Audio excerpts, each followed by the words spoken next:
exploring Clark's effect on WNBA. On her game, Caitlin Clark and the Revolution in Women's Sports, the title of USA Today columnist Christine Brennan's new book about the WNBA star, is doing a lot of work. On one hand, it's about the game, right? Nobody can deny Caitlin Clark's talent on a basketball court, where her rookie season stats with the Indiana Fever were eye-popping. 19.2 points, 8.4 assists, and 5.7 rebounds per game, while leading the WNBA in assists and three-pointers made. On the other hand, why is Caitlin Clark the poster child for a revolution in women's sports? The WNBA's been around since 1997, and plenty of female athletes are, or were the very best at what they do, inspiring millions of young women to play all sorts of sports, from Serena Williams to Simone Biles to Lindsey Vonn. But there's something more to the Caitlin Clark phenomenon, and it's that something that Brennan's reporter instinct sensed early, when Clark was filling the Carver Hawkeye Arena in Iowa City for every home game, well before her remarkable first year in the WNBA. What was going on? Writes Brennan in her introduction. Was this because Clark is white and straight in a league that is 74% black or mixed race, with a sizable gay population? Was it because of her 8-year, $28 million Nike shoe deal? Was it jealousy? Was it all of the above? Hoping to find answers or at least insights into those questions, Brennan convinced her editor to let her cover 6 straight weeks of Clark's first WNBA season, giving on her game a comprehensive feel, except for one thing. Clark never sat down for a one-on-one interview with Brennan.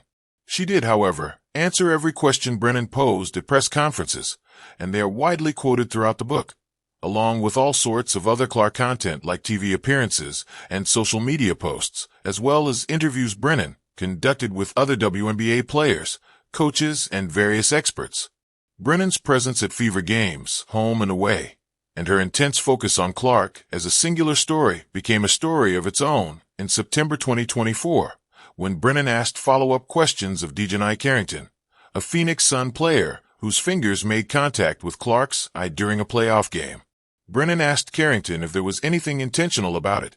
She said no, and days later the WNBA Players Association called for Brennan's media credential to be revoked for unprofessionalism.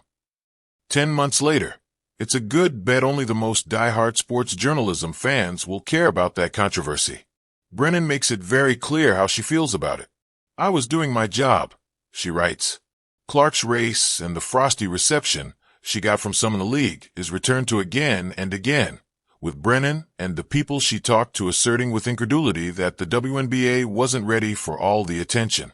The league needed to do a better job in preparing to take advantage of the tsunami of popularity that is raising all of the boats, legendary civil rights activist Dr. Harry Edwards told Brennan.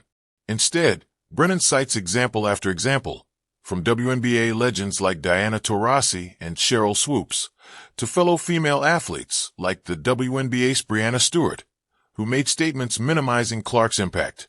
It all makes for an interesting read and speaks to the divisive us versus them moment the world finds itself in, but fans looking for tidbits about Clark that are not already part of the public record.